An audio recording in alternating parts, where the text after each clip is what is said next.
Late tonight, President Trump blocked the release of a classified memo on the Russia probe.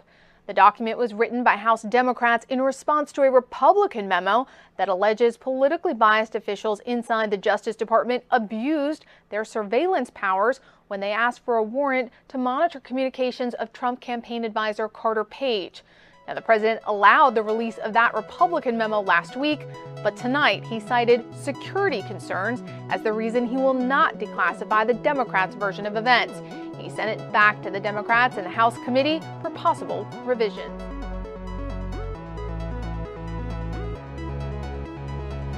You're listening to The Devil's Advocate, where we talk about news and current events. I'm your host, Brandon Condict. And I'm also your host, Mitchell Hernandez. Our goal at The Devil's Advocate is to provoke thought by introducing viewpoints and information that isn't readily available in the mainstream media. It's in truth a conversation where an independent liberal, like myself, And an independent conservative like myself can share different viewpoints without the typical disdain for one another we see all too often in politics. So with that, let's get started. The U.S. intelligence community reportedly paid thousands of dollars in an attempt to recover stolen NSA documents from Russian operatives. That's according to The Intercept. The U.S. secretly negotiated with the Kremlin to buy the documents. The Russians then offered to sell them the material regarding President Trump. The New York Times later ran a related story. It was a bad end to a bad week on Wall Street. The Dow plunged 666 points today, or 2.5%. That is the biggest percentage drop in a year and a half. For the week, the blue chip index is off more than 4%.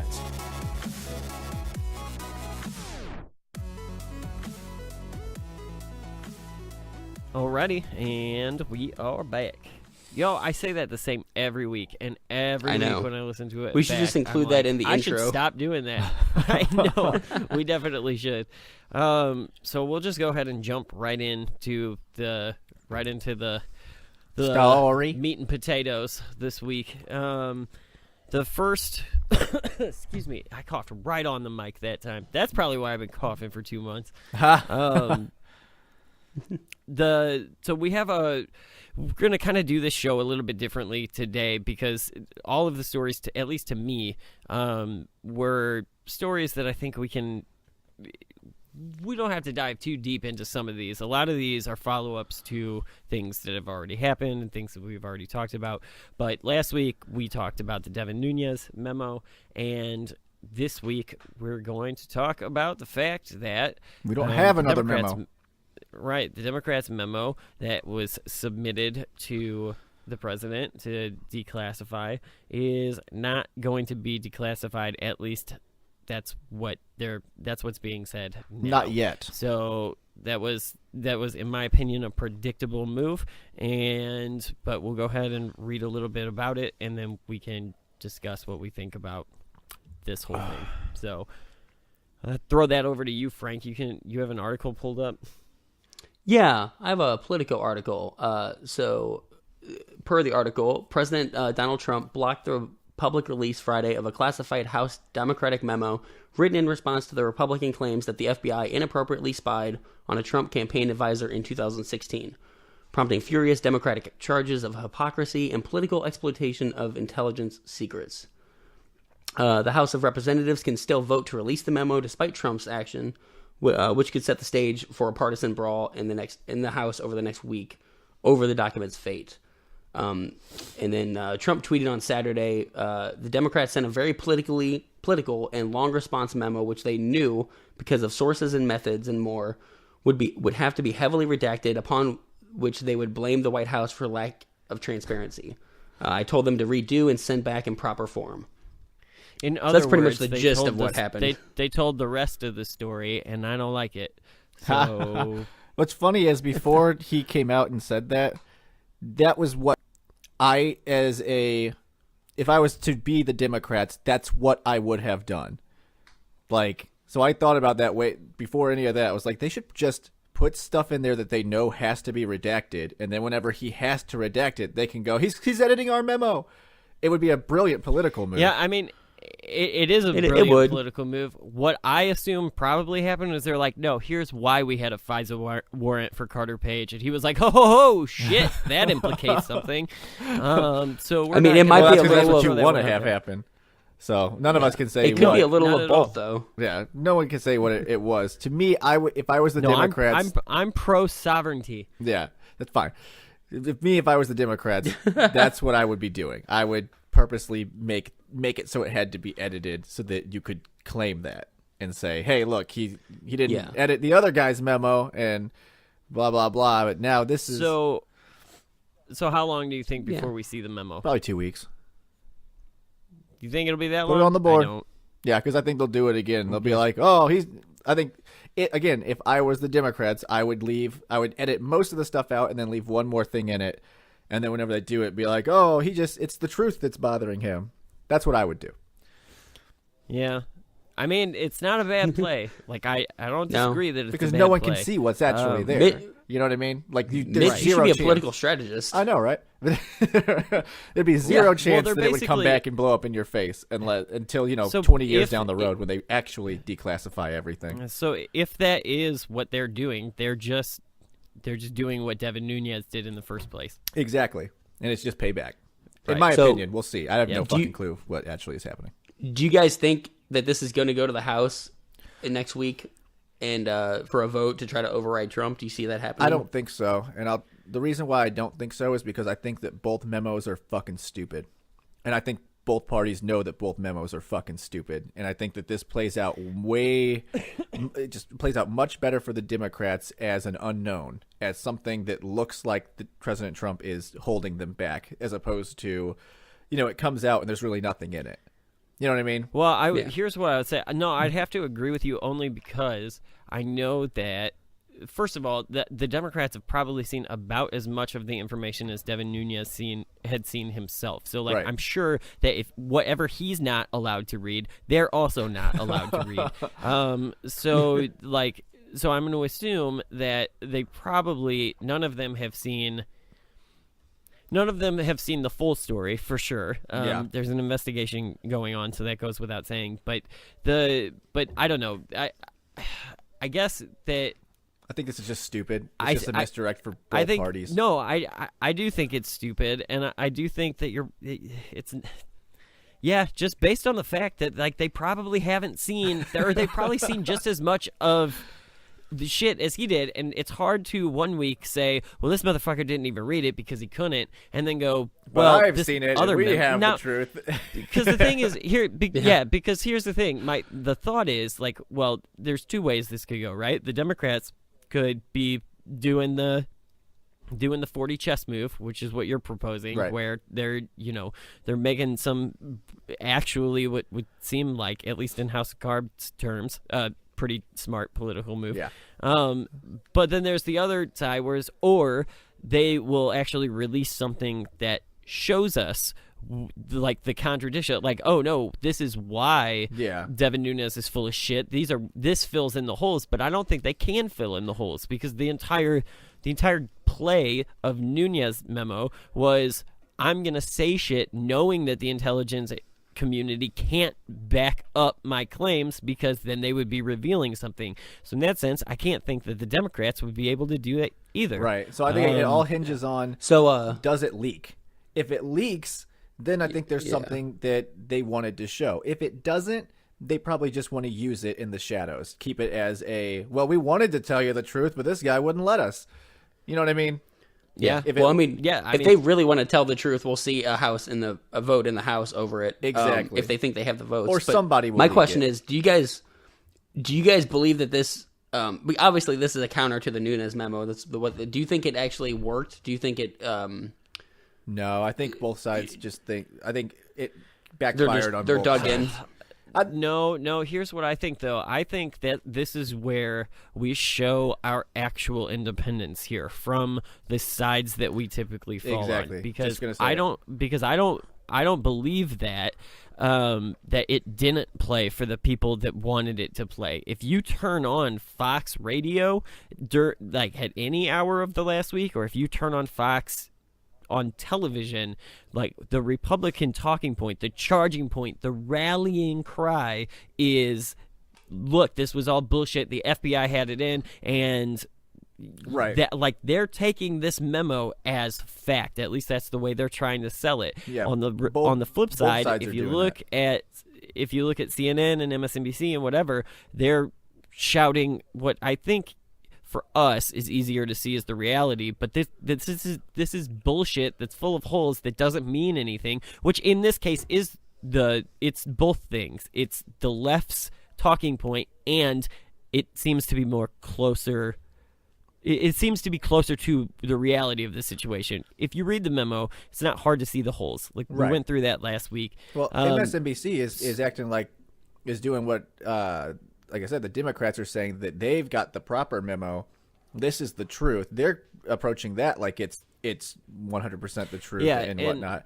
So what I mean when I say I think it backfired is, I think that you're absolutely right. There's people at my work that are release the memo, and they're very conservative and all that, and it's working great for them. Just like all the people I see on MSNBC and all my liberal friends that are like, look at President Trump, angry faces, NPR angry faces, because he's not letting them release it. But the whole point of the whole political cycle is winning independence, and it's not working with independents. We, as independents, are looking at it and going, this is stupid. And again, you have to win them. If you can't win it, because right now we're divided, and more people are independent than ever before. If you don't win independence, you're just not going to win. Both parties don't have enough base to win. So I think that it was a failure on both sides. It just became, it's really fun for the liberal media and the conservative media to claim that they're right, but I don't think it moved the needle one way or the other. No, I would agree with that. Yeah. So, but I don't. Here's the thing. I mean, I guess if we look at this as, if we're taking the theory as fact that that this is a political move, then in that scenario, I would say you're probably right. It'll take 2 weeks, because the longer you can draw something out, but if it's painful for one political party that's not yours, then that's good for you. And then it fizzles out, no big deal, because you already had a month of. My gut feeling is that we'll see a leak of the memo, because remember, these guys, like, for anybody that has ever gone to DC and gone and watched Congress, like it's really surreal, because you realize when you're in the room that like this is all a show. Like when they get up on, when you're watching fucking C-SPAN and they're up there like it's show and tell. Look at my billboard card.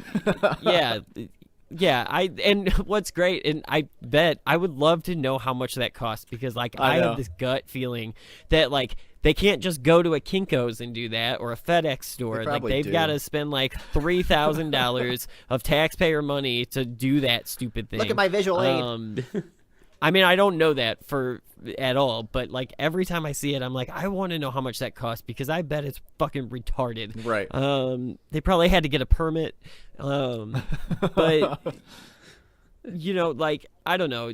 I just have this feeling, or I'm sorry, when you're at Congress, you realize that it's a shit show. They've all got people doing things for them. They don't even open whatever speech they're about to read on C-SPAN, and when you're watching it on TV, you feel like, oh, everybody in the room is looking at this guy. No, they're not. They're like, their intern walked out, opened a book to a page. All the other senators are on their cell phones, or they're like passing notes back to each other, which I assume are like, do you like me, circle one notes, because they're not doing anything. It's just whatever's happening on camera is the TV show that they present to us as our government. And both sides know what the other's going to say. So whenever, Bernie Sanders gets up, you can kind of tune out, because every single day he's going to stand up and go, the 1%, right. Oh my fucking God. And it's just like, dude, all right. Yeah, and I get that. But for that reason, because of what the reality of Congress is, I feel like there's so many other people, there's so many interns, there's so many whatever, that it's hard for me to think that if there's something there, or even if there's not, if it gets into the hand of one person with a motive, it's easy for that to get leaked out. And I think that's more likely what's going to happen. It comes down to, do they want it leaked or do they not want it leaked? And again, they got the power to leak it if they really want to. They can just do it. So, right. I think we'll see. Yeah.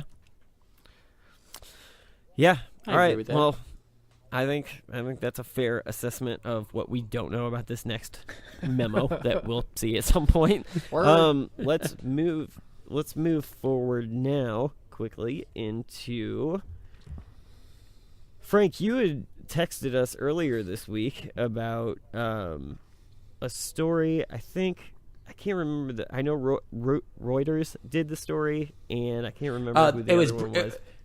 The Intercept broke the story. Yeah.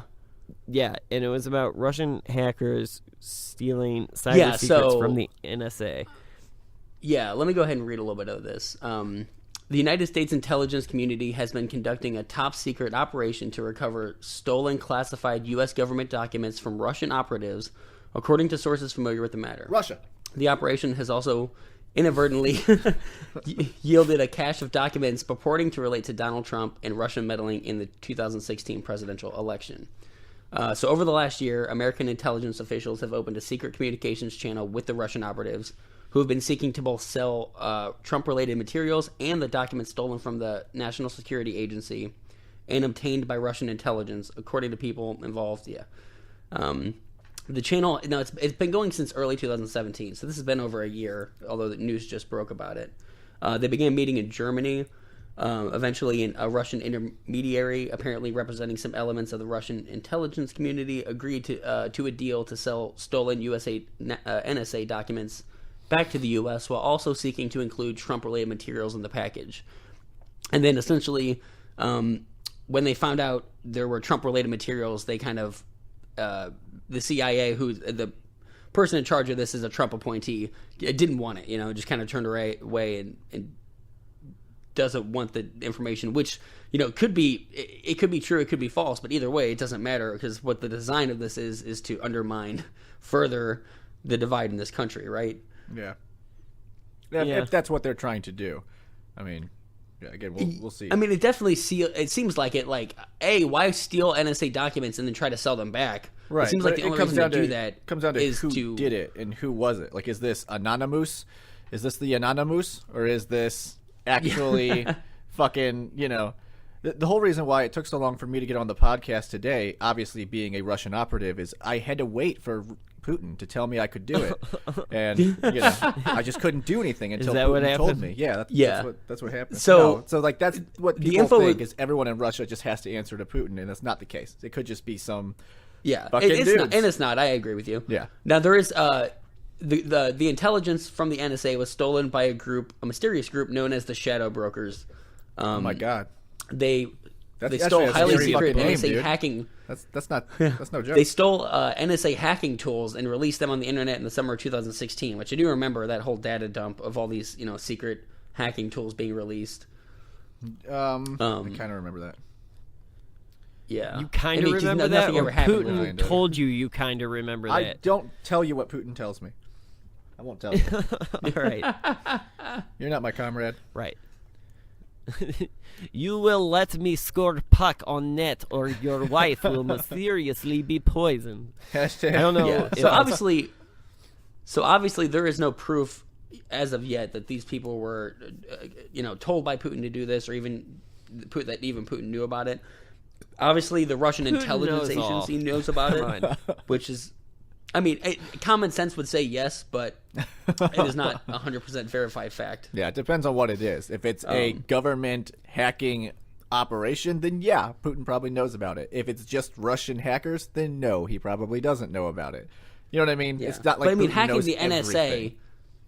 Dude, people can hack. Yeah, like there are like you said, like look Russian at propaganda would argue with you. Yeah, look at Anonymous. Look at all the other places, the other people that know how to do hacking. You don't just have to work for the government to be able to hack other governments. You know what I mean? You don't, but Anonymous doesn't tend to hack other people's governments, and for political gain. Yeah, they tend to be about just starting shit. From what I've seen, they kind of suck. Again, yeah, but most of the best hackers in the world are in China and Russia. That's where they are. And again, it doesn't necessarily mean that they're working for the governments, but we'd have to see. So, So wait a minute. I have one issue though, because you just admitted that's a true statement that the majority of the world's hackers are in China and Russia. Best so hackers, when the not intelligence the majority of the hackers, they're better at it than we are. Why, when the intelligence agency tells you that meddling happened from Russia, do you say, well, those could be proxy servers from anywhere? Because your definition of meddling and my definition of meddling are completely different.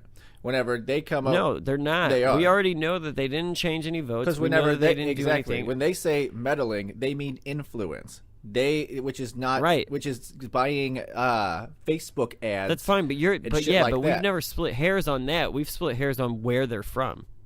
What do you mean? No, we knew for a fact that those guys were from Russia, the ones who did that.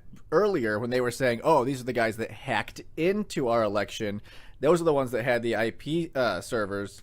And again, there was no way to verify that. We verified that the guys that were doing the influence were from Russia. They paid in rubles. Yeah, of course they're from Russia. However, we don't know who is attempting to hack or if anyone even was attempting to hack because they haven't proven it. They just said it looks like it.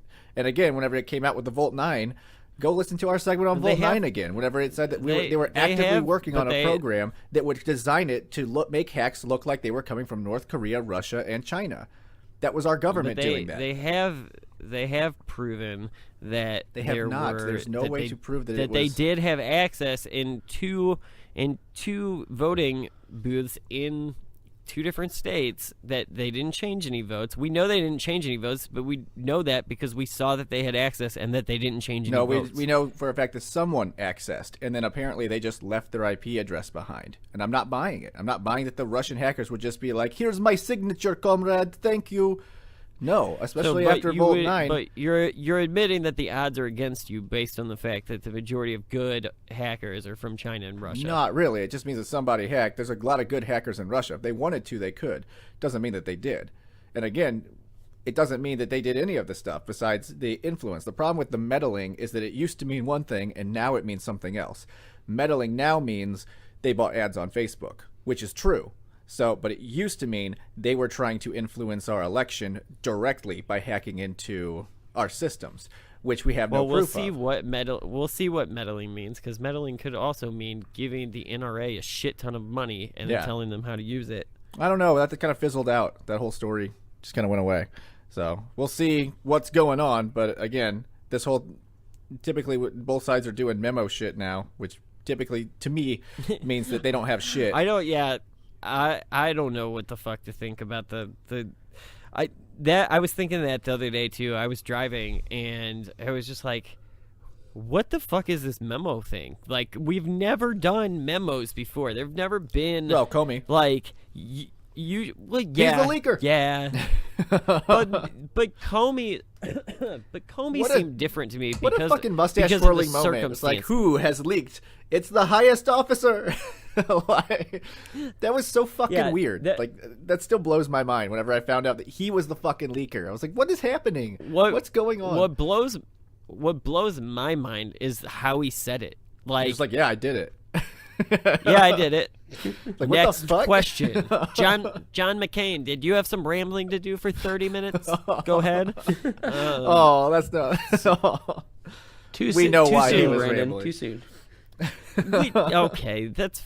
You guys, like, literally, somebody just made a joke about it, like, in the last couple episodes, and I go out there, and I'm some fucking bad guy now.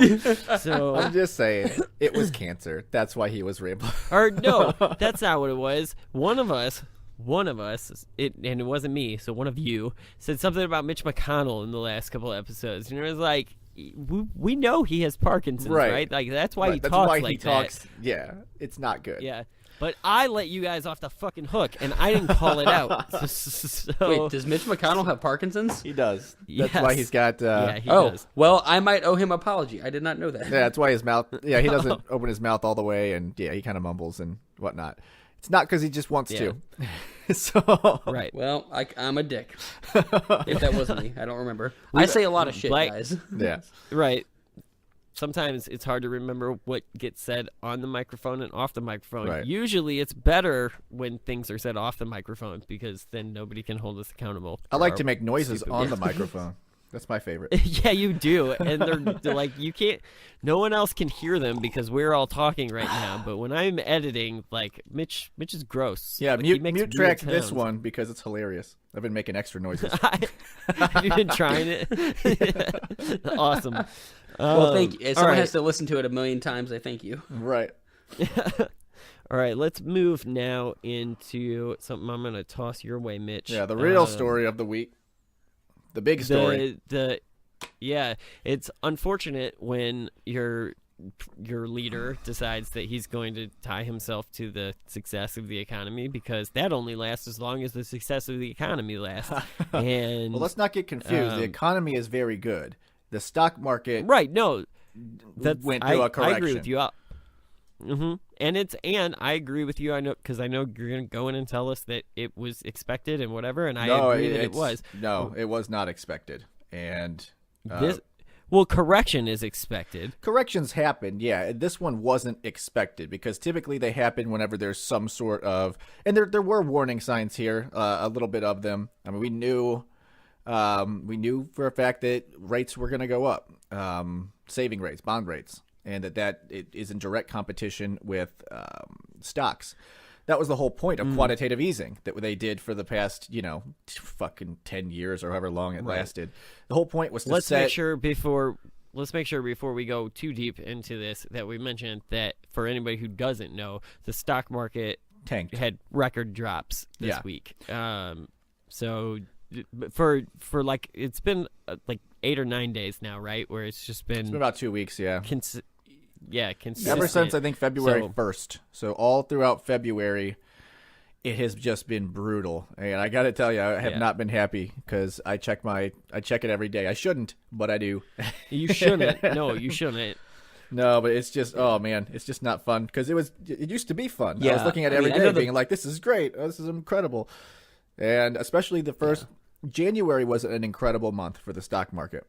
It was just exploding. And you were making, I mean, immediately within 1 month, I was at I think 6 or 7% return, and it has all gone in 2 weeks. So that's what happens. I mean, all of January's all the gains for the year got knocked out. Yeah, and it was a good month. So let's kind of go through some of the right now as I'm speaking, the Dow is at 24,190. That's actually up 1.38% from its close on Thursday. The reason why this is super important is because it has dropped about 10% from February on. I got an article here from MarketWatch, which if anyone doesn't go to MarketWatch, fix that. That's an amazing website, and it's really, really, it's just full of useful information here. So there's this guy, his name is Marc Deschambault, and he is really fucking smart. So he uses a bunch of words that I don't know. So if I fuck up a word, sorry about that, but this dude's smarter than me. So this is kind of his artitle on what happened. All right. Last week, I'll just remind you, last week I pronounced promised, so, That's shit okay. happens. I once was on an airplane, and I was riding in first class. I was like, ooh, this is so nice. And I was like 17 or something like that. And I was like, ooh, it's even got a leg rest. And I looked at it, I was like, oh, it says leg rest. Guys, I once misspelled my own last name, so I think I beat you all. Nice. So obviously we're all... I checked my driver's license and thought it was misspelled, and I was like, nope, that's how it's spelled. They've got it. So if you ever had... So if you had ever wondered if we are actually certified journalists, we're probably not. We're not going to tell you, out there. But we're probably not.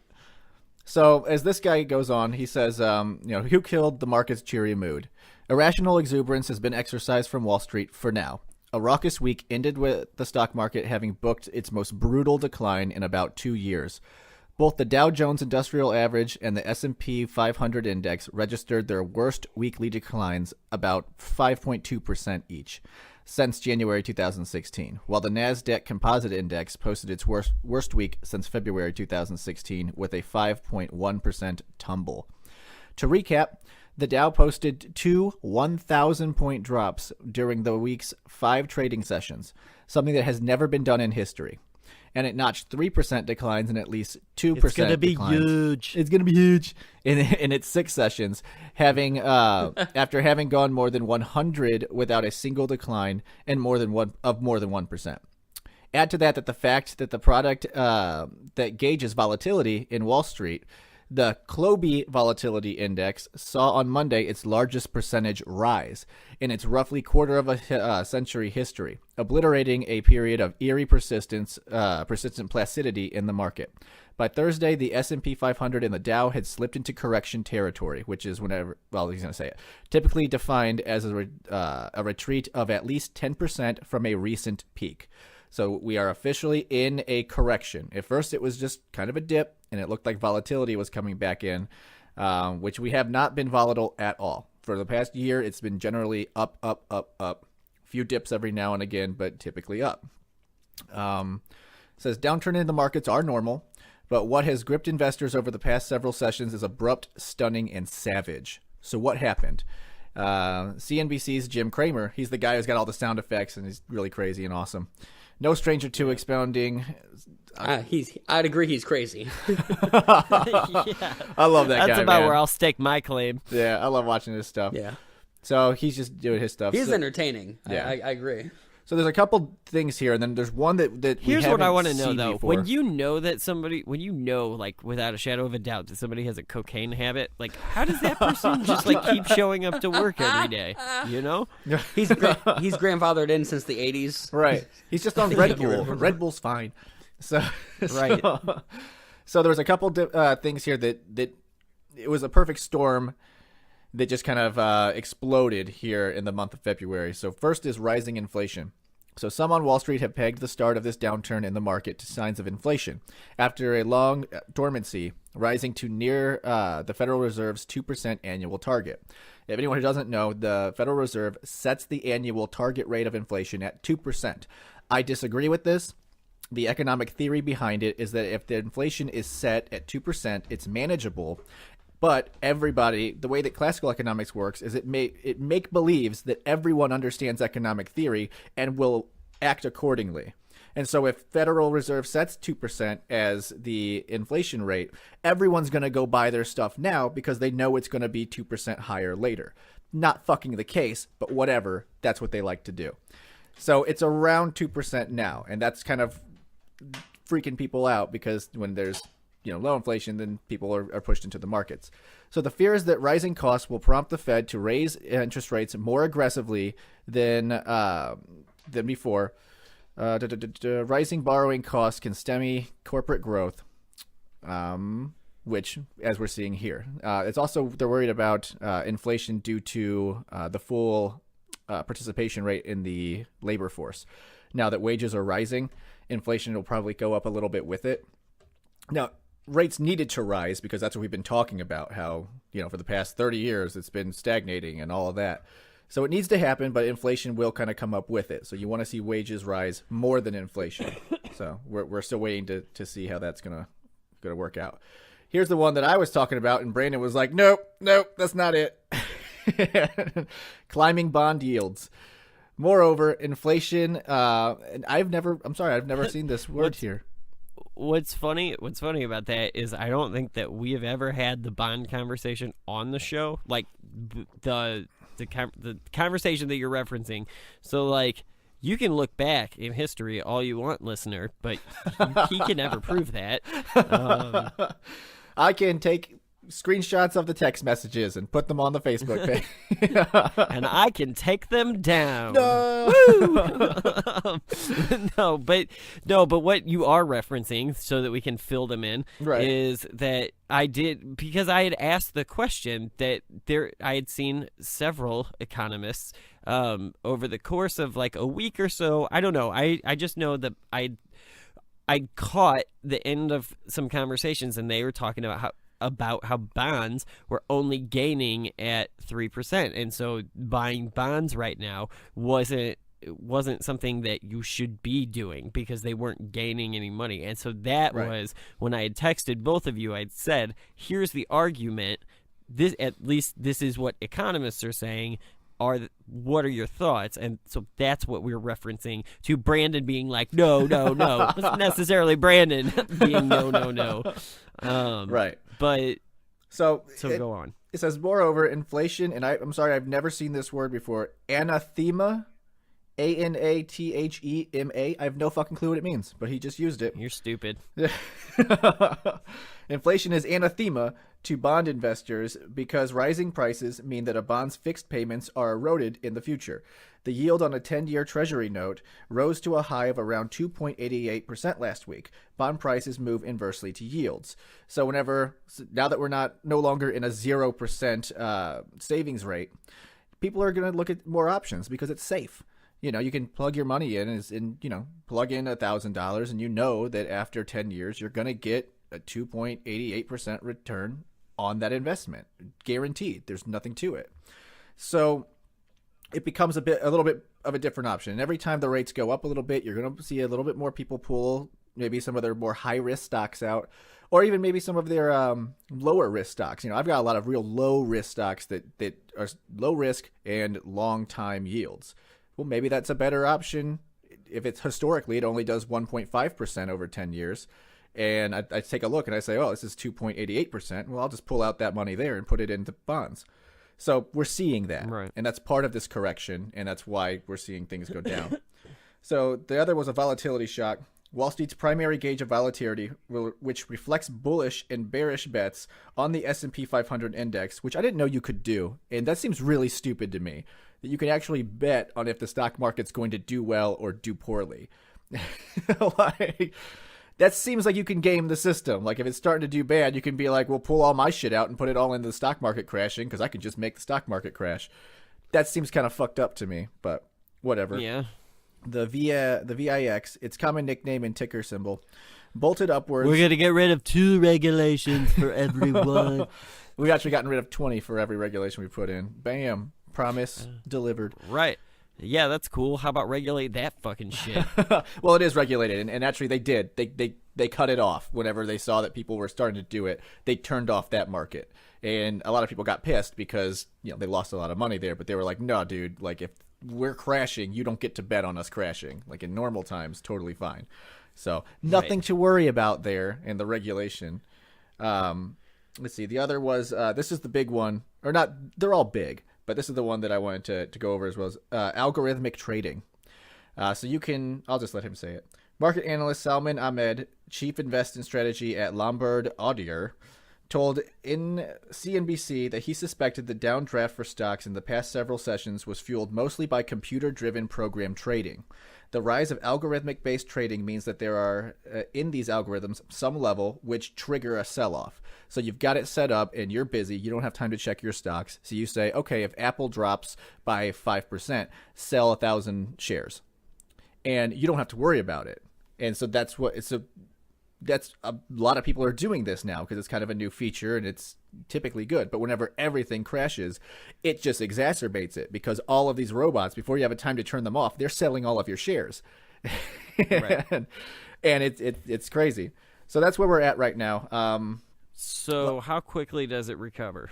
Well, historically, usually wherever there is wherever there's a dip, a historic dip, there is a historic rise within 3 weeks. Historically. Not going to say it's going to happen now because I don't fucking know. But right. And then I see a lot of economists and a lot of market analysts that are saying the same thing. Now is the time to buy in. Now, you don't want to buy in now. I fucked up. I put more money in during the first crash, not crash, but the first dip. And then it started to rise again, and I made a lot of my money back, and I was happy. Then it dipped again. And I'm not so happy. So right. I'm still doing good for the year. I'm in the green because obviously, the Dow is just the 20 top companies. So Apple's in there, Boeing's in there. So it's a good indicator of where the market's at. But that's not where I have my stocks. So even if the Dow goes down, sometimes I go up. It's not inherently tied to each other. Right.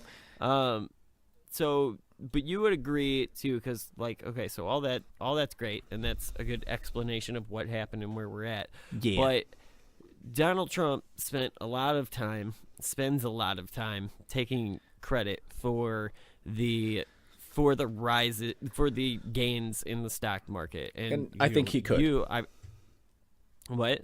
I think that it is, in my opinion, inarguable that it was a lot. He had a lot to do with the rise. But then, in saying that, like I said at the start of the conversation, the success of the stock market and the problem with tying yourself to it as anyone is that you're still tied to it when it falls. So it's people. Yeah, so and it's not again. We need to make that distinction that I can look at the charts and say this is where he took office. This is when it shot up. It's very hard to argue that it's not because of him that the stock market was doing so well.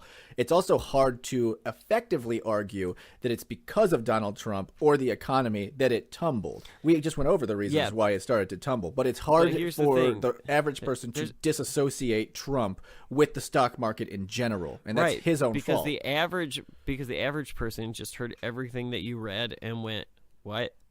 So you're right. For that reason, it is very hard. And I don't think to disassociate the two. So I've been watching the polls every single day, and he hasn't gone down. He's been going up. So apparently, they're not associating. I wouldn't think that it would be something that would hurt his popularity, because I think people understand, at least to an extent, that here's the thing. It would be a lot easier to attribute it to him had the day before he been like, "Oh, the Democrats are treasonous," because then it's like, "Oh, he said something stupid and the market tanked." Right. And we've seen that before, where he has said something stupid and then the market we've seen individual stocks tank. Like he says, right, "I'm going to cancel my deal with Boeing." And then again, Boeing is part of the Dow. That's what the Dow is. It's just an aggregate of the 20 top, shareholders or whatever, the top profitability of these companies. So when you tank 1/20th of the Dow, it's fucked up. Right. Don't do that. I mean, Apple's still fine, but the Dow, the Dow reflects that. So.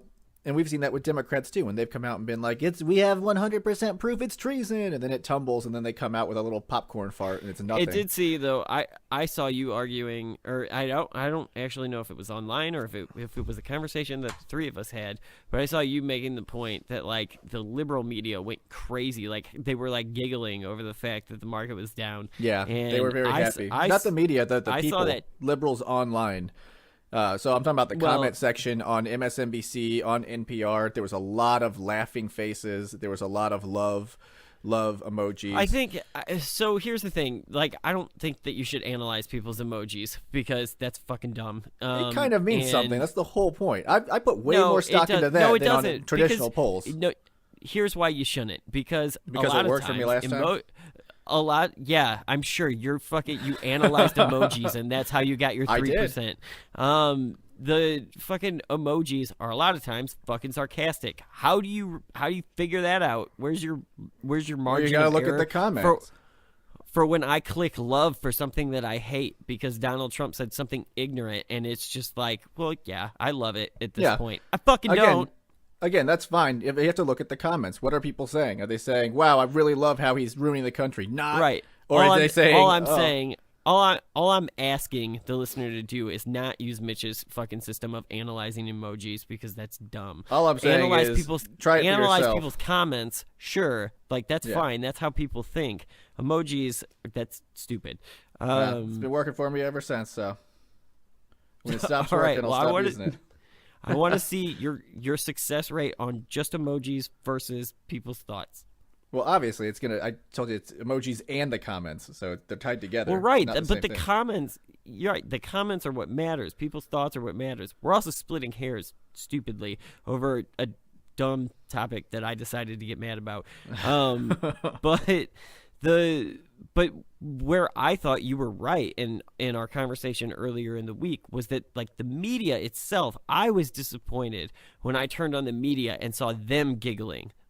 Dude, people are affected here.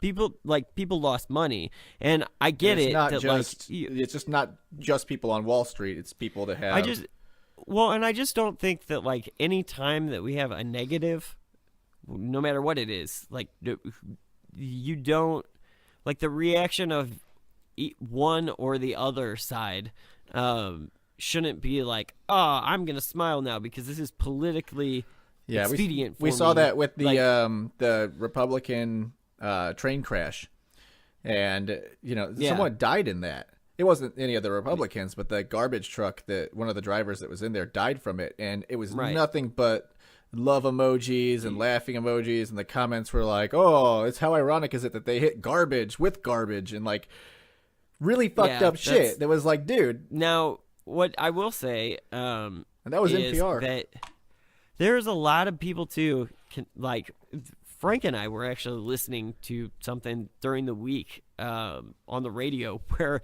there's like these, and you know them, you've heard them, that it's always the person that I call, or I describe as like the person that calls into a radio show and traps the host because they start saying crazy shit, but they don't ever take a breath, so the host can't fucking cut them off. And like this lady was just in there about how this was an attack. Like this was like that garbage truck probably should have had a bomb in it, and this was a terrorist attack on the GOP. And I was like, whoa, dude, these are some crazy, like, I don't know. Here's the question: was there a bomb? No, no, there probably wasn't an attack. Although, didn't they say that in that the driver of the garbage truck had a list of the top Republicans' names in his pocket? Is that sounds the same story? tinfoily, man. I don't know. I didn't hear anything about that. Like, I actually thought that was a confirmed detail. Because if that was confirmed, that'd be a little bit more fucked up. Yeah, like, I don't know. We'll have to look into that, because now I'm just, like, throwing shit all out there, and that could be... I might have just mistaken that with old baddie crazy lady that called in. And was like, this was an attack! I pulled up some of the polls here, and right now he's currently gone up to a 51.1% approval rating on the economy. So that's not altogether. Right now, altogether, he's sitting at about 41% on popularity, except for Nate Silver. If you plug in likely voters and registered voters, he's sitting at, I think it's a 43%. Let me double check here. It's pretty high up there, and I think there's only about a 9-point spread. So add that 3% in, you're looking at only a 6-point spread. It's pretty high for Donald Trump. It's not pretty high for most presidents. No, it isn't. But again, we haven't seen, they didn't spend every day, every moment, shitting all over Barack Obama. Not every news station. Fox did, obviously. They also didn't spend every day, every moment shitting all over the country. So, Well, he kind of did. That's why I didn't like him. But again, he could get on Ellen, so and Brandon, it's fine. Yeah, I looked it up, Brandon. I can't find that. I think I've heard that, but I don't think that's the person we're talking about. I don't think it was the guy who got killed on the train. All right, well, then that's good, because I thought that her theory sounded crazy too. But I remember when that was happening that, like, I thought it was the host that confirmed or that said something about that. So I guess that they were just that they may have been talking about or referring to something else. But yeah, because I had heard that and was like, well, that's fucking fishy, though, if it did. Like, I don't know why somebody would have a list of Republicans' names in their pocket and then not have a bomb on the because your truck's right. Like, I don't know. The person that had a list of Republicans was the dude who came and shot them all at the baseball game. Oh, maybe they were referring back to that. Yeah, because he did. That's possible. Yeah, you're right. He did, and that one makes okay. Well, I'm glad. Fake news. I'm glad. Yeah, fake news. We just started a rumor and then killed it in the same 4 minutes. So, but anyway, going back to the stock market, obviously the best thing to do right now is to throw your fucking money in it. No, not all of your money, but I would. I'm telling people, and what I'm doing is I am going to be putting more money into it, because, I mean, you want to buy at the low point because it's going to go back up at some point, or it could crash some more. I don't know, but it seemed to rally a little bit on Friday. 10% is correction territory. We are in a correction as long as we don't keep going down. When it comes to the historic aspects of it, don't put a lot of stock into that. Because a historic drop right now just means that we're still right where we were when we hit a historic high 2 months ago, right? Exactly. And again, you got to look at percentages. And back, because they're looking at points. They're saying, oh my God, we lost 2,000 points. That's historic. That's never happened. And they're right, but we've never been here because we were gaining 1,000 points every week fucking last year. And that's not true. Obviously, if the Dow's at 2,300, we weren't gaining 1,000 every week. But you know what I'm saying? No, I know. Yeah, we were gaining a lot. But you got to look at the percentages. I mean, I think, what was the stock market crash? 27%, I think, something like that. I'd have to look at it again because I can't remember the exact percentage. Yeah, I can't remember either. But yeah, 10% is a correction. They occur about once every 2 years. The last time was 2 years ago. So, and again, they typically happen under bad news. They typically don't happen whenever the economy is doing very well. Another thing to point out is that Europe has been relatively fine. They dipped about 2% whenever it initially happened back on like the second or the third, but they've stabilized very quickly. Who hasn't is Asia. Ooh, they're not doing good. They've not stabilized. At least at the last time that I looked at it. So we'll see what happens with the Asian markets, but they were dropping like 3% every day. And wow. Yeah. So we'll have to take a look at that. And I don't remember them going back up. So we'll see. America seems to be doing okay. At least right now, we're all green. That's good. Japan's down 2.3%. China's down 4%, and that was just from the last closing. So not good. No. But we'll see. The only things that have really done well are bonds and gold. So go listen to Glenn Beck and buy all your gold. I know. I was just going to say it. Shout out to Glenn Beck. Buy gold. To be honest, though, like he was right. Like gold has been doing very well since he's been talking about it. Like if you invested when he said so.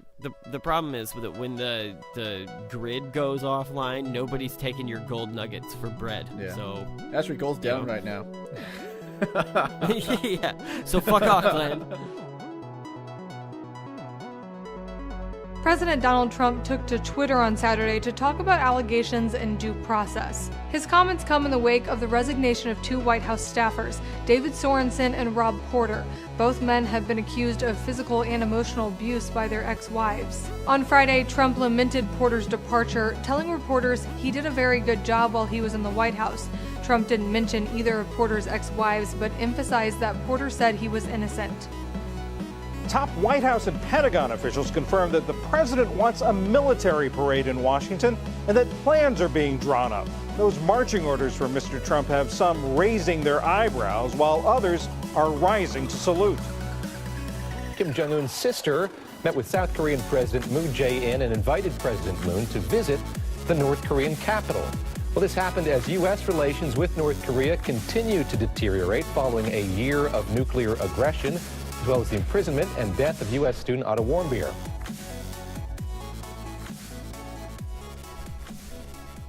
All right, and let's get into the rest of this shit now. We've got a few more stories for you that, like I said, they're not very big ones, so we probably just read a little bit here, but I don't want to get as in depth as we did on the economy, and just kind of spitball on these. So we'll start off with a big story last week that had gone on for a couple days. Was Rob Porter. What was his job title? Is he like one of the top advisors to the something like that president? He was White House. He was the White House staff secretary. Yeah, is that what he was? Yeah. And so he got ousted over domestic abuse. Yeah.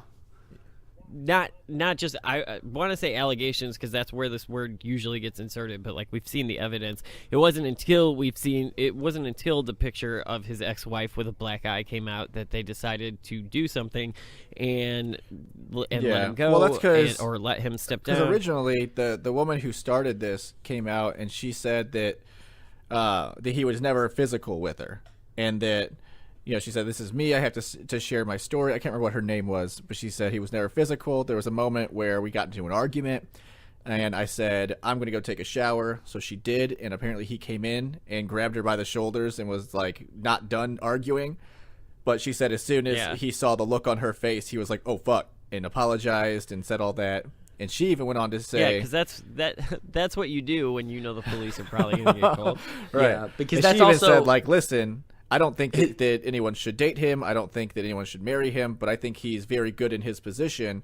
So that's why this originally was kind of not glossed over, but it was like, well, okay, this sounds like a personal matter, but then the second wife came out and was like, no, I've got pictures of him. Well, giving and then me a also, black eye. what's the other problem is that the FBI knew about this enough to not grant him security clearance because of these allegations, for fear that he could be blackmailed, and that apparently the White House kind of didn't care and still let him draft memos and do stuff that he shouldn't have been able to do without that security clearance. I think is the major part of why this is kind of blown up into a story.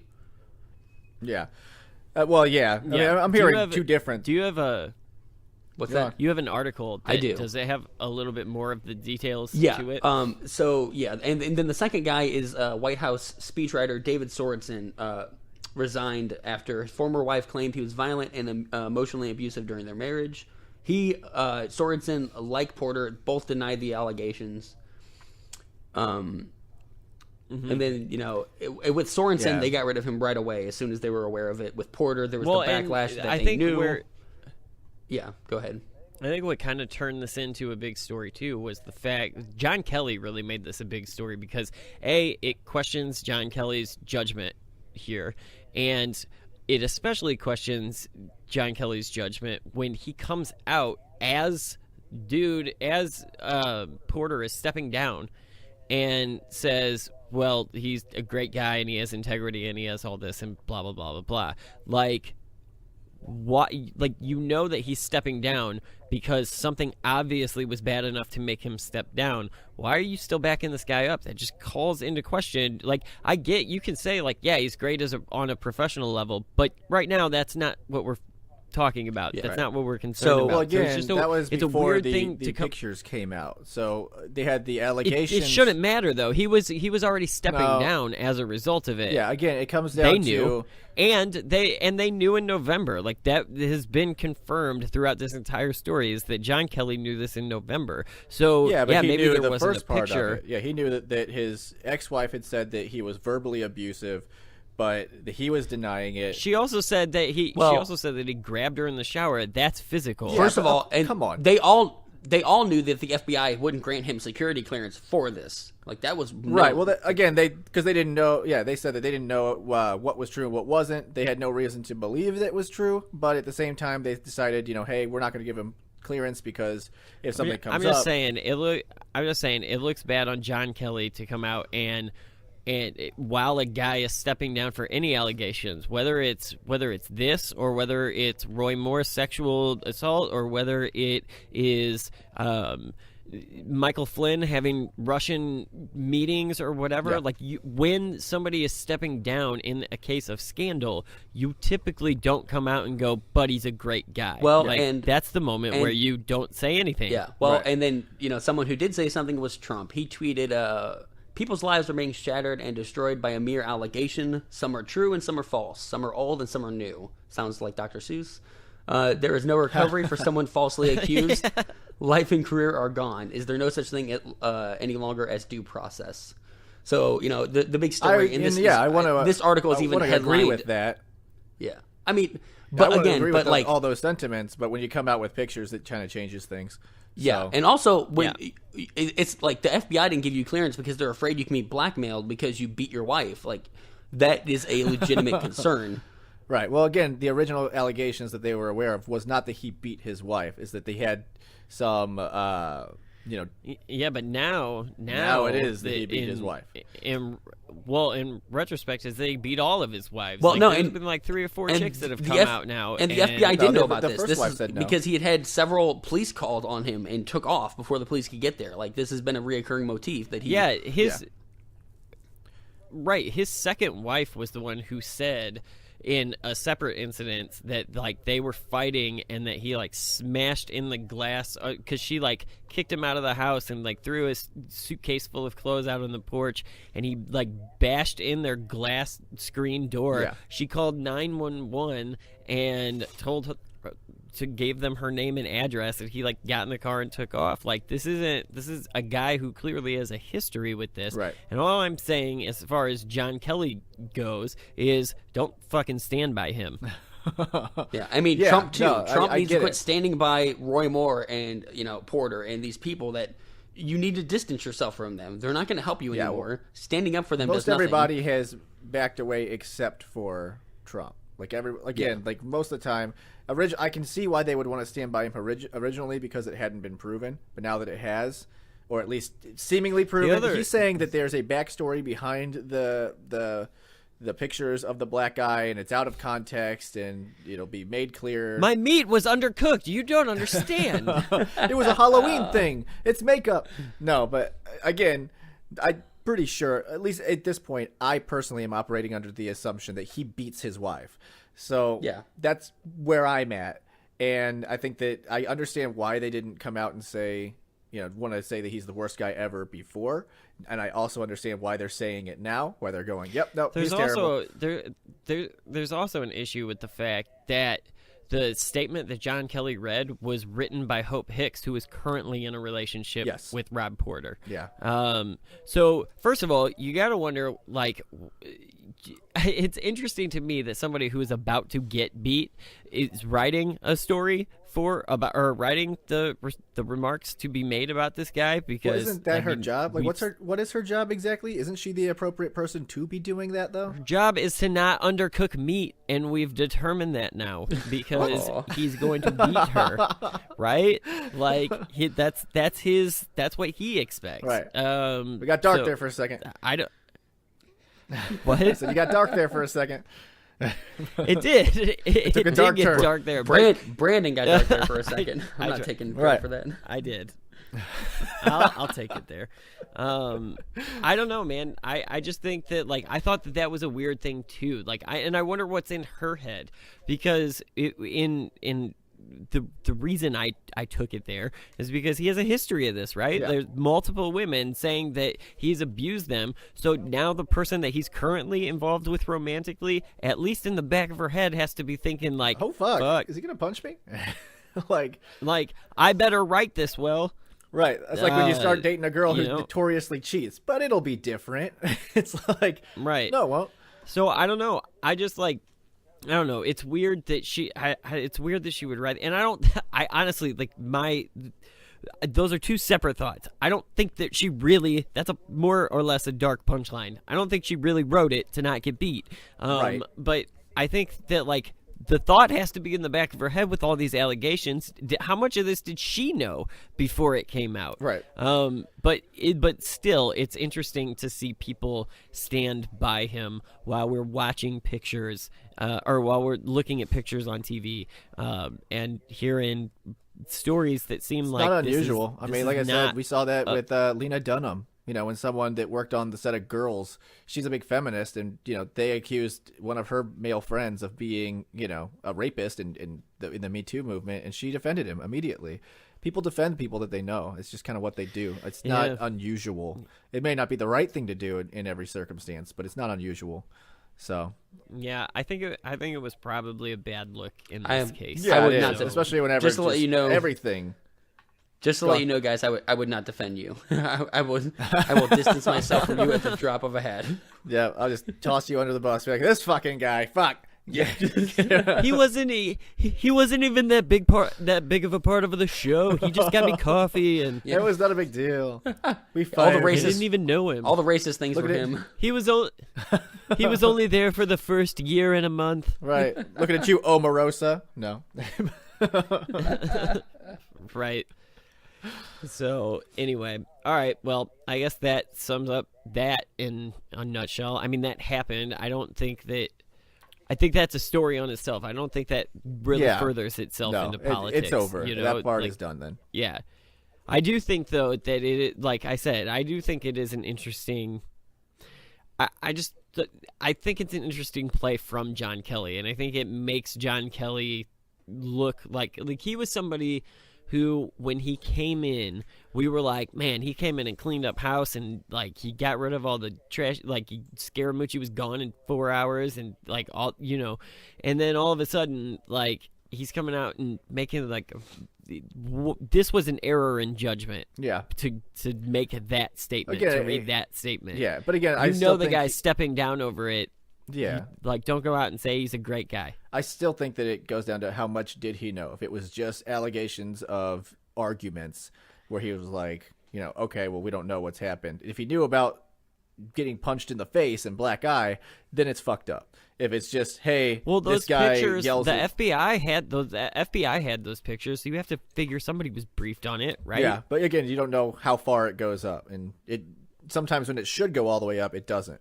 And so you'd really have to figure. That's the same thing they used to use with Hillary Clinton, where they were like, "Well, of course." It's the same thing with Putin. Of course, they knew about it. They know everything, and they're like, "No, we got underlings that deal." I deal just with think this we've shit. seen. I think we've seen two human moments from John Kelly. Yeah.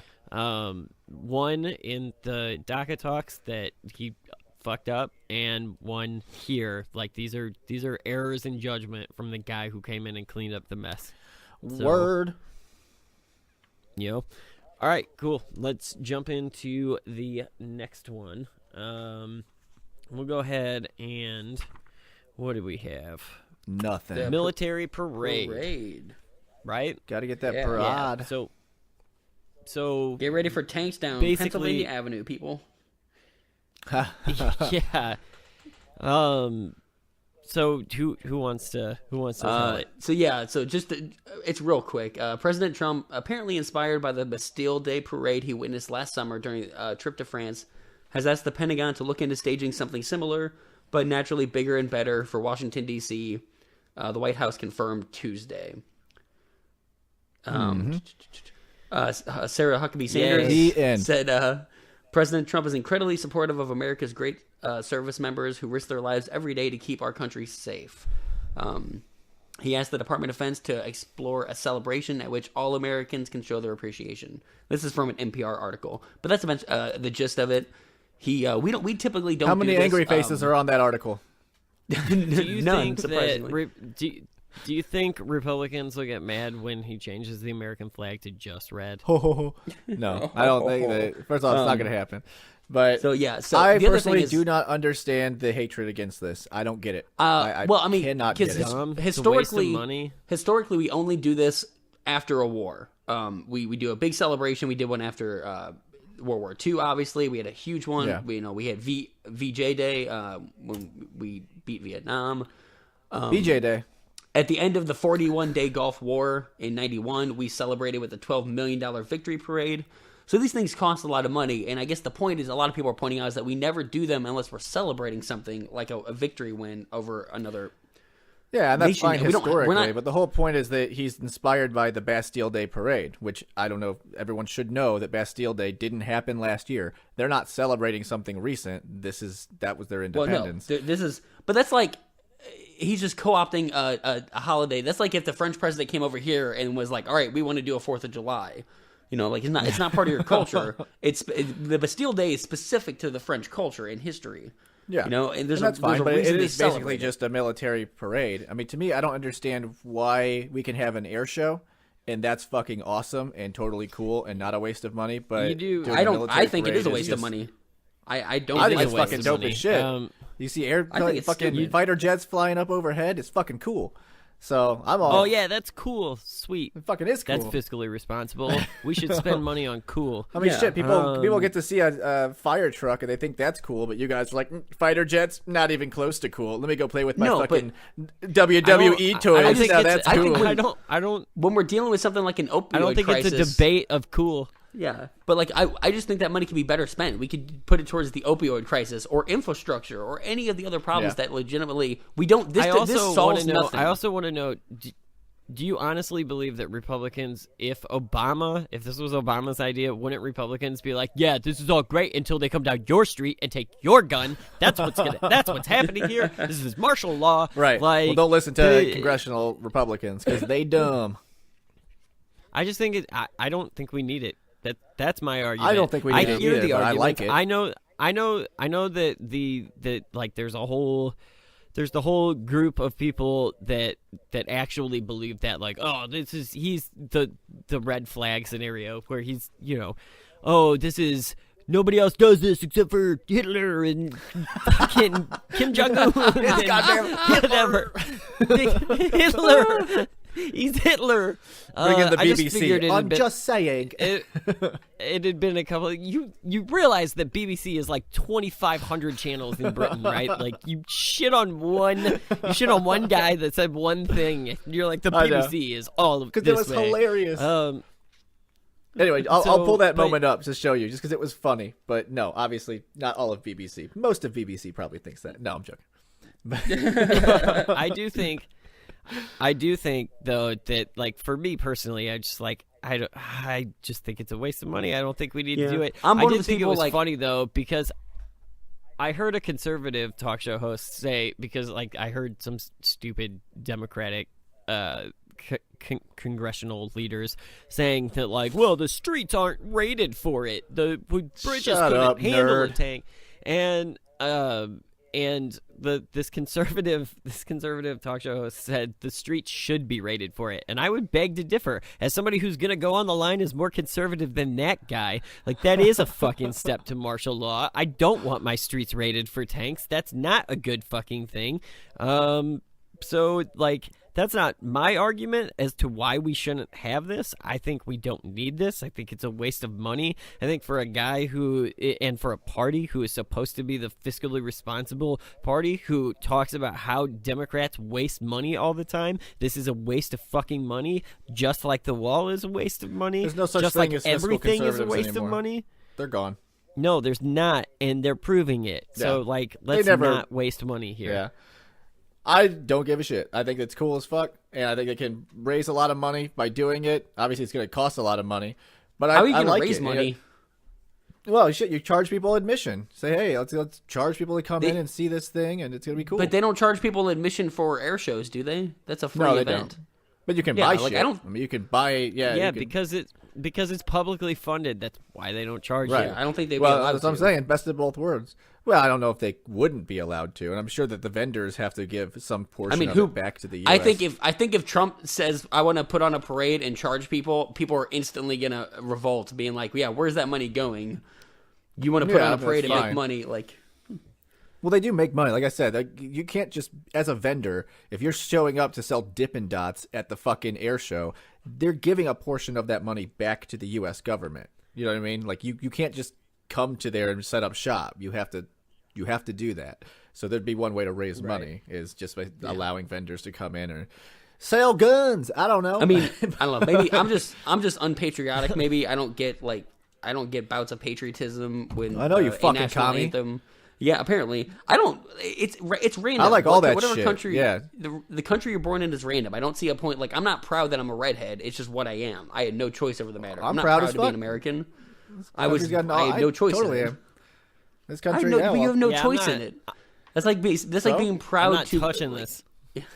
Who cares if you have a choice in it? You know, fucking people say, "Oh, I'm proud to be Mexican." You don't have a fucking choice in that. You No, can be I'm proud of your okay with heritage. being an American, but it's like I didn't have any choice. Why would I have pride in it? I only have pride for things that I choose to do. You should be proud of things that you accomplish, but you can have pride in things that your country has accomplished. Well, yeah, but my country has again. also accomplished a lot of smallpox blankets and the massacre of a lot of people. So you can't You're cherry gonna pick. have a hard time finding a country that doesn't have little blemishes. You know And what I mean? that's why I don't think patriotism is I think it's a stupid thing, jingoistic. I don't understand it. Same thing with, I didn't grow up in a religious household, so all religion to me is kind of an alien concept. Just like, I don't support sports teams, So- and I don't do that so whole like, I am- my team. I'm totally not gonna lie to you guys. Like, I'm so glad that this conversation has happened, because by this point of the episode, everybody forgot about my he's gonna beat her moment. So, Until you brought it up. Like, I was like, man, I'm not fucking touching this. Right. This is great. I didn't say I didn't say like I spit on American flags. Like I support our country. No. I get it. There's just a limit. I don't. No, I I've don't decided think you don't have the right to say that. Take it away. Take his rights No. away. I don't think either of you are wrong about your individual feelings. I just thought that it was hilarious. I was listening to it play out, and I was like, I'm not fucking saying Right. anything, because at this point, my dark humor moment is completely erased. What to me- I'm really saying is never draft me, because I would be the worst soldier, because I will He's gonna run away. Bo I'm gonna Bergdahl. run. Yeah, he's gonna fucking Bo Bergdahl his ass out of there, and then. Oh no! It's like, wait a minute. There's Do always- you know that those guys over there in those huts have LSD? Let's go party. You know, Here we like in go. every Go in every Cal. Vietnam movie, there's the fat soldier who ends up getting killed. That would be me. He's like huffing and puffing, and then like I'm writing a letter home to my sweetheart, and bam, dead. And boom, mortar strike. What are you gonna Yep. do? No, but personally, if right. he wants to do the fucking parade, I would like to go to it. Like, I would spend money to go do it and go to DC or wherever it is and do it. And I think that that's the point of it. For people like me who like that shit, why not? For people like Frank who don't like that shit, don't go.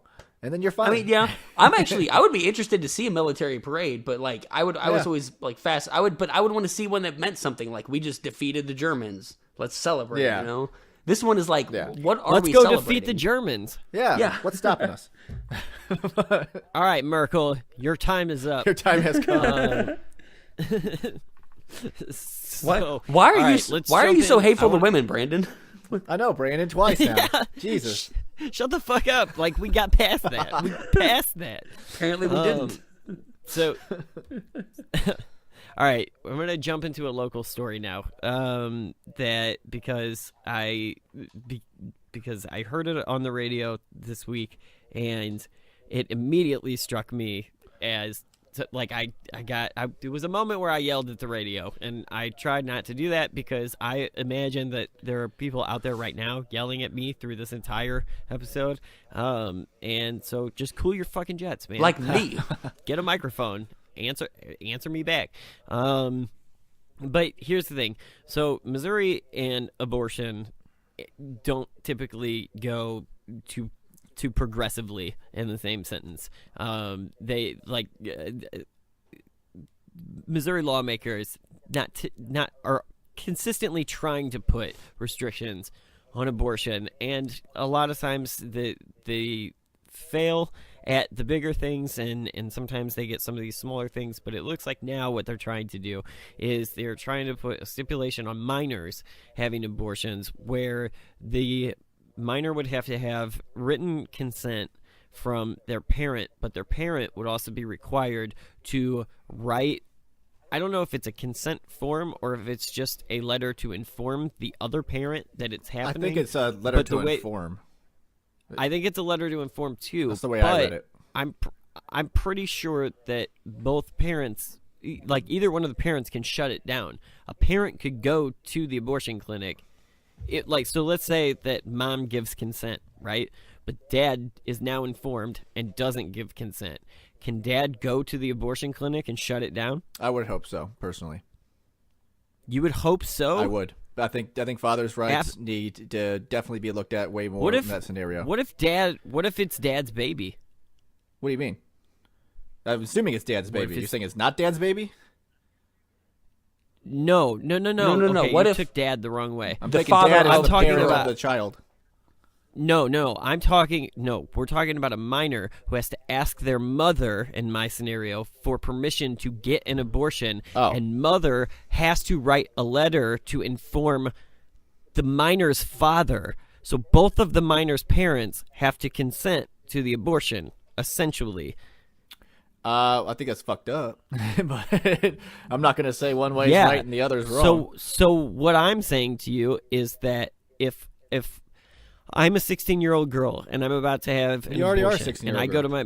my and my mom is yes, I will write a consent form for this, but my dad says no. Can dad then go to the abortion clinic and shut it down?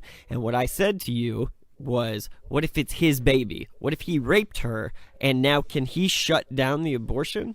That's kind of fucked up. I would assume that they wouldn't be cool with him raping her. Well, know what I I mean? would assume that they wouldn't. I would assume that they wouldn't know. I would assume that if she wanted to get the abortion, they could just say, "Hey, he's the dude. My dad is the dad of this child," and then they would go abomination. Right, but you can't put yourself in the place of a rape victim. You don't know how a rape victim is going to react, that seems especially to if me, they're that seems like standing there with their dad. That's fine, but that seems like an extreme scenario. My we probably question- shouldn't be basing anything off of. Yeah. My It question seems would like be an extra restriction that doesn't need to be there. Yeah. Again, I don't. Okay. When it comes to abortion, I don't touch that shit with a 10-foot pole because every situation is different. You can't just blanket statement that. Like what you just described is a very specific and not very likely scenario. Does it happen? I'm sure it does. Does it happen all the time? Okay. Probably not. Well, here's a likelier scenario. What if one parent gives consent and the other doesn't? Yeah. Again, I didn't write this legislation, so I don't know. Yeah.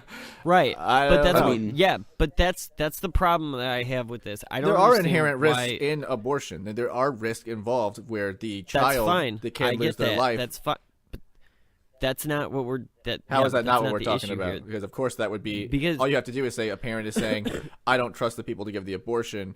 I'm scared that it's going to hurt my daughter, so I say no." That's their reason, Right, but you have another parent saying exactly the opposite. So Right. how do you where does the law fall then? I don't know. Do you have the law? Pull it up. I'm sure it's got clauses.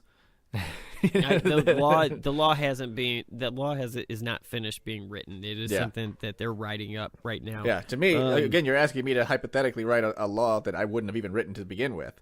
So Right. No, and that's what I'm saying. That that's kind of my point, is that this is a law that didn't need to be written anyway. Right. Having a parent's consent to look, personally, I am not somebody who would consider abortion. That Right. is not something that I would do. As you could probably tell, I'm having kids left and right.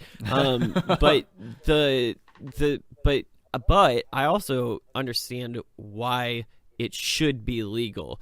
And I think you jump into this weird area when you're talking about a minor, because but there's, to me, abortion is weird because especially when you're talking about a minor, because let's say in this scenario let's take rape and all of that stuff out of it. Let's just say that a 16-year-old girl gets pregnant and she wants to have an abortion for whatever her reasoning is. Mm-hmm. If her mom or dad don't consent to that and she can't get it, while she might be too young to make a decision, you have just given somebody else the ability to make a decision that she has to live with Right. for the rest of her life. and there's complications involved in childbirth. So there's complications all the way around, and none of it's So it's just this weird subject where it's well, who do you give the power to? Because if you give the power to the parents, and the parents say, no, you can't have an abortion, and 20 years from now, that kid's going, well, why were you a piece of shit mom? Well, you weren't necessarily part of my plan, and Right. but I didn't have a choice. Yeah, that's why I don't. Again, that's why I don't. I'm not advocating to be a shitty parent. I'm just saying, how much power do you put in the hands of somebody? Right, and that's Period. why feminists would say the woman who is pregnant, she has all of the power. I disagree with that. I think that it takes two people to make a baby. I think that both people should be able to have some sort of. It takes too many people to make a baby. One of them does most of the heavy lifting. Let's all admit that. Yeah. Well, what if the other one wants to? That's my point. I've been in a position. People who don't know, I am a single father who is doing the work, and there are people out there, women out there, that will use that as leverage over men, and say, I need to get this, or I'm going to abort this baby, whatever it is. And maybe the dad wants the child. It's his child too. And I agree that's an even grayer area because that runs into other things too. Okay, so let's say dad does want the baby and mom doesn't, or let's say dad doesn't want the baby and mom does. Well, that's and then pretty dad cut and and mom dry. don't work. Okay, yeah. Now dad plays it is. alimony. Okay, no. Here though, you've said that he should have equal say because it takes two people to make a baby. Right. Should he be since his vote was cast for no and her vote was cast for yes, is he financially responsible for the baby? I would say yes. I say that, and I say that for the mom too. I think that if she doesn't want the child, that you'd have to go through some sort of mediation to either, say, all right, I want, and be able to work it out amicably to where you say, okay, if you don't want anything to do with the child, that's fine. I'll waive your rights. Or if they say, no, you need to help me raise this child, you help make it. Now we have to go through that and get, that's kind of the normal process now. You're saying that, like, at least in your perfect scenario, or in your scenario, that it would work out evenly. So if it, like in your situation, if you were a dad who was doing the work, and would you be entitled to money elsewhere, or would somebody in your position be, if they wanted it, if they chose that? I would say yes. They then, because I think that's ridiculous that women are able to take a man, but it doesn't seem to happen that much with men. And it's much more common nowadays than it used to be. I know quite a few people. I got friends at work. I've got friends that are doing the heavy lifting of child rearing, but they don't have any sort of child payments from the mother, and it's because it's hard to get. It's not as easy to get, and I think that that's wrong. I think that it should go both ways, and that we're doing the work now. I think that should be, but where I could fall down on it is that I don't think a man should be able to force a woman to have a child if she doesn't want to. If she gets pregnant, wants to have an abortion, and the man doesn't want to, well, that's kind of tough for the man. He doesn't have to care. If he wants to put it in his uterus and carry it, that's fine. But you can't force someone else to not work for 9 months and to hurt and possibly hurt their health giving a child if you don't want a child. And I disagree. I think that he should have a say in it and be able to. See, I don't think you should be able to force someone to go through a major. Like, is he going to pay for it? You're forcing someone into a burden. Like, yeah, I think that at that point it has to be some sort of mediation. Like, if he does want it, he does have to pay for it, or something like that. I don't think you should be able to force that. I honestly think if a woman gets pregnant and wants an abortion, the man's say doesn't matter. I don't know. It's hard. I disagree. It's weird. It's weird listening to it now from the perspective of a parent. Because, and I know that, like, anybody out there that's listening is going to be like, here comes the sappiness. Bullshit. and it's, but it's true. It's it does not, change your perspective. It's just no, like you it don't. Does change your perspective. As a man, you don't have the power. If someone wanted to take your child away from you before he was born, that could have just happened. And to me, I don't. As a father, I don't like that. You know what I mean? Yeah. I mean, it's weird because, but it's not your child parent, yet. You have a face. It's like you sleep with a woman, she gets pregnant. It's not your child yet. She hasn't given birth to it. It is. In the same way that all your sperm on towels over the years are your children, quote unquote. But it's not your child. Well, it's your genetic your material. Hands. Yeah, again, it's growing. If you don't kill it, it becomes children. Okay, but if it's in the first week, like, I just don't think, like, a one-night stand, the guy should be able to say, all right, now after that one night, you have to carry my child and give it to me. Well, yeah, I think if we're being realistic, though, people don't, it's not super common that people find out that they're pregnant the next day. Yeah. Yeah. And obviously, our generation is not having kids. I mean, besides you two.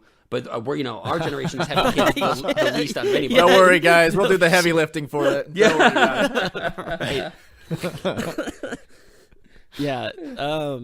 I don't know. It's weird because it's an interesting question. I honestly believe that a year and a half ago that I would have been completely where you are on it, Frank. But like, it's weird because kids ruin everything. I see Timothy's face when we're talking about it, and it changes things. I don't know, man. It does. It's weird because I get both sentiments, but I also get that I would want to have some say. I would want to be, and like, or at now, least be able to make your case. And we're be like, talking. Listen, I'll take care of it. I'll pay for it. I'll right. do whatever. I think men should have a say about the extreme situations here because, like, typically, at least the way my experience personally, and now I don't know how rock solid every relationship out there is, but like, and I don't know how rock solid mine is. Relationships are fucking weird like that. They're like but the stock market; say they go up and is down. That I truly believe that if there had been a question about abortion, that it would have been something that Stacey and I sat down and talked about, and I believe that my input would have been listened to, at least in our scenario. So, like, a lot of times it goes that way. It's a conversation between two partners. I think I have seen it go the other way. I've seen women hold right. it No, over I know, men. but I think we're talking about those those scenarios where things are rocky or they're not going, like, it's not a typical, right. It's not every, I would say it's the minority. Yeah. I don't know. So that's why when it comes to, but I don't know. When it comes to abortion, like I said, I always don't touch it with a 10-foot pole because comes down to every single individual scenario. Until I force you into a 20-minute conversation. Totally does. Yeah. But that's what I'm saying. This is my general thoughts. But again, it comes down to, I say men should have rights with it because I believe that. But then whenever the guy's a total fucking douchebag, and then in the individual case, this guy's an asshole who's going to fucking sell the child on the black market or something horrible, we should also, rights there. There probably should be some kind of moderator to it, like you're going through a divorce, like a third party individual, Right. So, right. But again, that's extremely expensive, what we just proposed. So I don't know if that's going to come to fruition there. We here at TDAP listen to our moms tell us not to have conversations about politics and religion, and we exclusively talk about just that. Like that was kind of the format in the beginning, right? Like, hey, what should we talk about today? Abortion. That won't piss anybody off. No big deal. Yeah, because again, if you ever look at any polls on it, it is a 50-50 split. There's 50% of the population that agrees with it and 50% that disagrees with it, and it's just like. It's fucked. It's hard to write legislation because no one has the high ground. Everyone is going to, whatever you write is going to piss off 50% of the people. It's just the way it is. Yep. So. Yeah. And it's got to be even more fun listening to people like us talk about it because sometimes we're on one side of the argument, and then other times we're like, whoa, wait a minute, I'm not gonna pass. Right, I'm not gonna pass that line. So it's like I guarantee you that there was one guy out there listening that got like pissed off at you, and then was like, no, I agree, and then got pissed off at me and was like, no, but I agree. That's how this issue works, man. Nobody liked what Frank said, though. So, I'm not a fan, if I must be honest, guys. There's feminists out there that are like, Frank, yeah, come on. Good job, buddy. Yeah, do it. All right. Well, let's get into this last story now. The Olympics are ongoing, and the Koreas are interesting as of late. Did you see Donald Trump and Kim Jong-un showed up to the Olympics? Yes, I did. That was awesome. That was amazing. We're getting along very well. Yeah, that was really good. So, Frank, do you have an article about this? I do. So the gist is North Korea's reclusive leader, Kim Jong-un, extended an extremely rare invitation to a foreign head of state Saturday, using the diplomatic opening created by the Olympics in South Korea to ask its leader, President Moon Jae-in, I believe I'm pronouncing that correct, to visit the North for a summit meeting.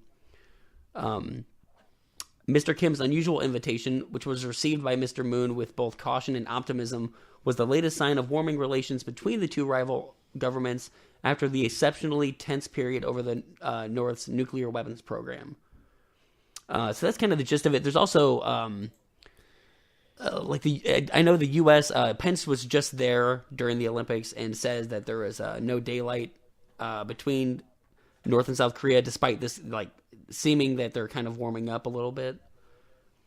Yeah. But apparently the Olympics are actually doing something. So that's well, impressive. You got to say it. I mean, yeah, I know it's controversial to maybe not throw praise at Kim Jong-un, but I think that everyone has to take a step back and say, this guy knows what he's doing. He's got his playbook, and it's working for him. He decided, I'm going to take a bet, and I'm going to vote that sticking to my guns on the nuclear program is going to strong-arm the rest of the world to let me come to the table. I'm going to get to keep my nukes, and I'm going to get invited back into the party. And it looks like it's working. And a lot of that does have to do with Moon, who, got elected by saying, let's be nice to... Maybe that's not why he got elected, but he got elected and had been saying, that's a great let's campaign be nice to slogan. North Korea. Yeah. Yeah. Right. And... it kind of makes the United States look like douchebags. But again, we had multiple years where we just didn't do anything about it when we could have. And he's going to get his cake and eat it too. He's going to be able to do it, It is funny how it all played out because, like, simultaneously, North Korea was doing the whole why can't we be friends? Why can't we? And, like, at the same time, Donald Trump was like, my button is so big, you don't even want me to push it. It's sad that he actually I'll shoot my did button all say- over your face. It's sad that he literally did say, my button's bigger than yours. That's fucking weird. That's just a weird thing to say. But yeah, no, Again, I mean, I will relent that is because he has tiny hands. So. It just looks bigger to him. Oh, look how big this is. But Right. no, but I mean, shit. For years, we've been making fun of the Kim family, and they played it right. They knew exactly what they were doing. It's fucking. It's not weird. hard to make fun of the kid. It's not hard to make fun of the. Well, Kim they made family fun of him for because being stupid. They hit and like he's they clearly hit, not like, stupid. 22 holes in one in a game of golf. Like, I don't even. That's not how fucking golf works. Dude. I don't poop. So. I don't know. I think it's gonna work. I think that again, I think we've lost the ability to go to war with them, and being that is the case, they're not. That's not backing necessarily down. a bad thing. Like. Yeah, I mean, I think that it would have been a lot easier if we just went to war with them whenever they couldn't really defend themselves, and then just squash this whole thing from happening. I think you better never run for political office because that is the easiest sentence to fuck over. I don't care. I would campaign. completely stand by it. I think we should have gone to war with them. Yeah, we probably should have. Same thing with Assad back in the day. We probably should have gone to war with them, but we didn't, and now we have a migrant crisis around the world. Sorry. Yeah, but sometimes war's the best answer. Don't you remember though? We sent John McCain and Lindsey Graham over there, and they solved the whole thing. So. No, they didn't.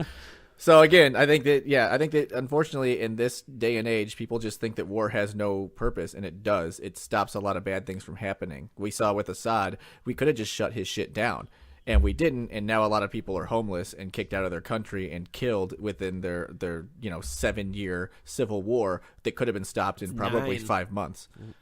So 9 years now. 9 years, exactly. So again, it's real nice that we want to be nice to the refugees to bring in, but we probably could have just defended them, and then they wouldn't have had to move in the first place. It's kind of like this with North Korea. We've allowed them to be starved for however long, and in fact, we were the ones doing it by imposing sanctions on them when we could have just gone to war and caused in a ratio terms, much fewer deaths, and overthrown that government, and then united the Koreas and allowed the prosperity that we've seen in South Korea to go over to North Korea, but we just didn't, and apparently that's more humane. I don't see it that way. Yeah.